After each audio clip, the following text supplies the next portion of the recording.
Doctor Ambedkar का एक प्रसिद्ध कथन है, शिक्षा ही ऐसा शस्त्र है जो हमें अपने अधिकारों के लिए लड़ने की शक्ति प्रदान करता है। शिक्षा के बिना हमारा सारा जीवन व्यर्थ है और उसके बिना हम एक पशु के समान हैं। एक बहुत ही अच्छी लाइन है, जब लोग कहें कि तुमसे ये काम नहीं होगा और आप उस काम को करके दिखा दे तो जो खुशी मिलती है उसे व्यक्त नहीं कर सकते, चाहे वो रोड पार करना ही क्यों ना हो। जिन्हें पब्लिक प्लेस में पानी पीने की भी अनुमति नहीं थी, जिन्हें क्लास से बाहर बैठाया जाता था, जिनसे पढ़ाई का अधिकार भी छीनने की कोशिश की गई, जिन्हें प्यास लगने पर ऊंची जाति के लोग ऊपर से पानी डाल करके पानी पिलाते थे, जिन्हें अछूत माना गया, उन्होंने वो काम किया जो आज तक उस स्तर पर कोई पहुंच नहीं सकता है। आइए जानते उस संविधान के जनक डॉक्टर B.R. अम्बेडकर के बारे में।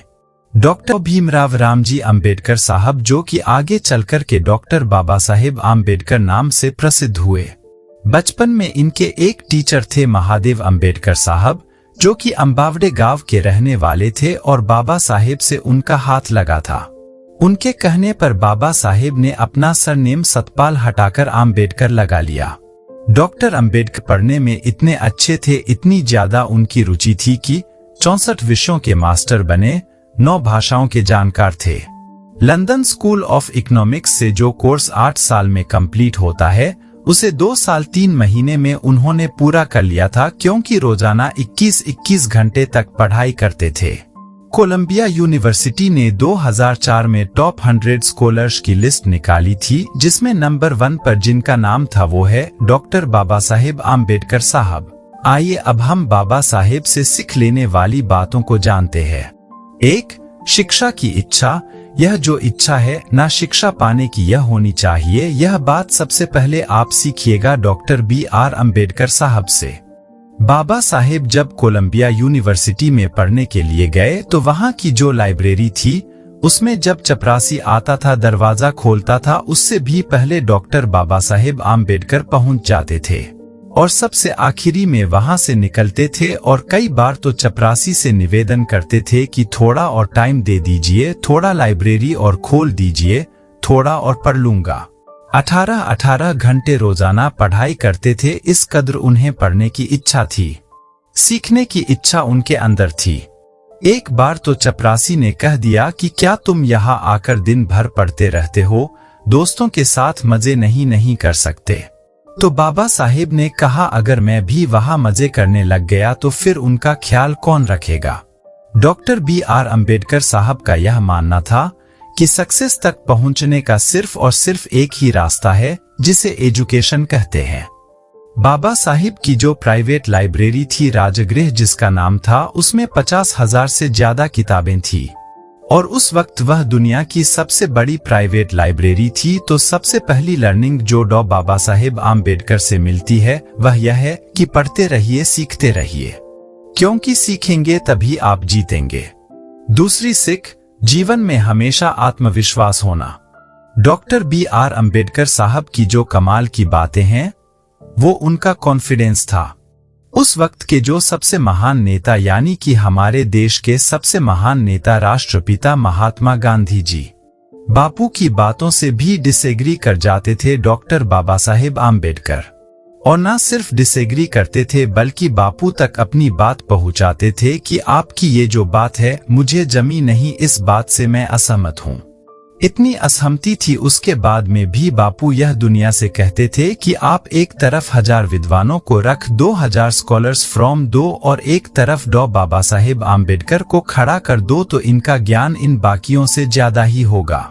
और आप समझिएगा कि इस कदर असहमति थी, बात बीच बीच में नहीं बन पाती थी, तब भी कि महात्मा गांधी जी ने ही जब देश की पहली कैबिनेट बन रही थी स्वतंत्र भारत की, तो उसमें कानून मंत्री के लिए बाबा साहेब अम्बेडकर का नाम बापू ने सुझाया था और बाबा साहेब अम्बेडकर ने देश के पहले कानून मंत्री के रूप में शपथ ली थी। ये सारा कमाल था उनके कॉन्फिडेंस का। तीसरी सीख, जिंदगी में सिर्फ अपना मत सोचिए, समाज का भी सोचिए। ए रिस्पांसिबिलिटी आपकी समाज के लिए भी बनती है। यही सिखाते हैं बाबा साहेब अम्बेडकर साहब।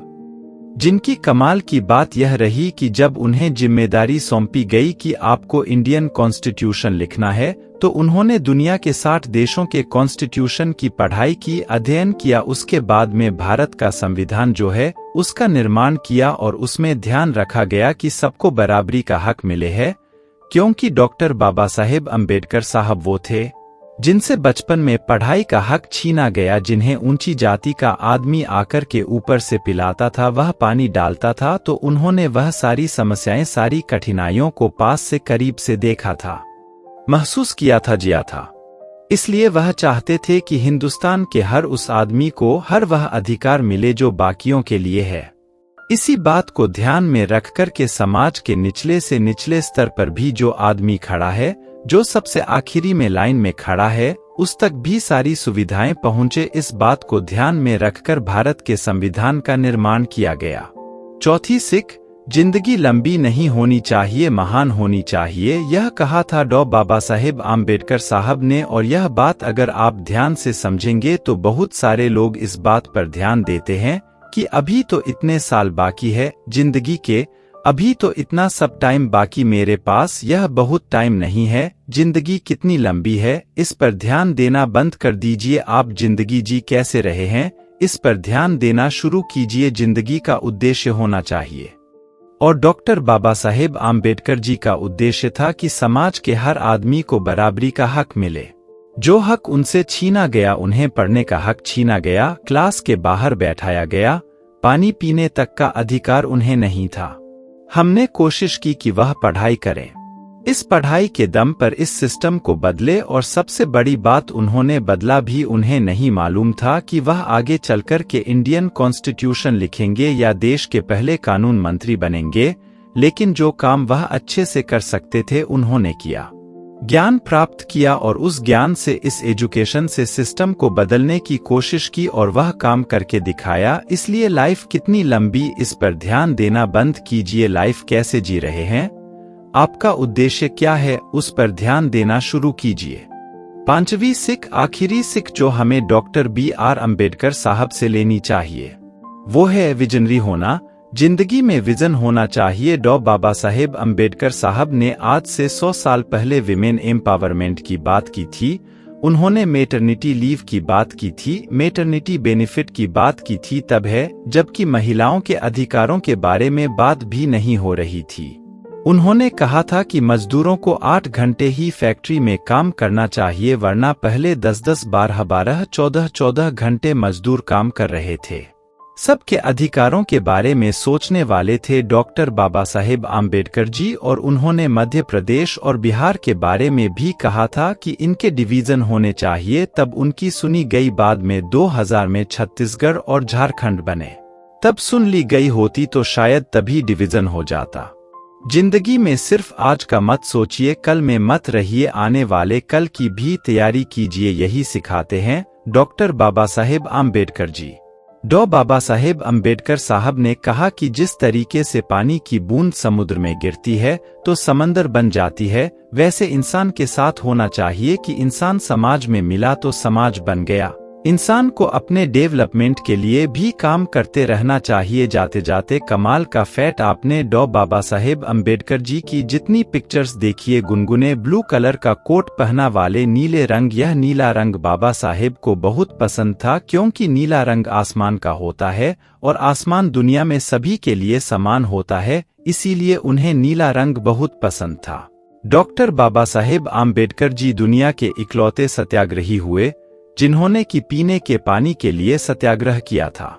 इस प्रेरणादायक और गहराई से विचारयुक्त प्रसंग को समाप्त करते हुए हम सभी डॉक्टर बाबा साहेब आम्बेडकर जी के महान योगदान को समझते हैं और उनके आदर्शों का पालन करने के प्रति प्रतिबद्ध रहते हैं। उनके विचारों के माध्यम से हमें आज भी समाज में समानता, न्याय और विकास के प्रति अपनी जिम्मेदारी समझने की आवश्यकता है। उनकी विचारधारा और कार्यक्षमता के प्रति हमें समर्पित रहने का प्रेरणा लेना चाहिए, ताकि हम समृद्ध, समान और सामाजिक रूप से न्यायपूर्ण समाज की दिशा में अग्रसर हो सकें। उनकी याद और उनके उपदेशों को निरंतर याद रखते हुए हमें भविष्य में समाज को बेहतर बनाने के लिए कार्रवाई करना चाहिए। धन्यवाद।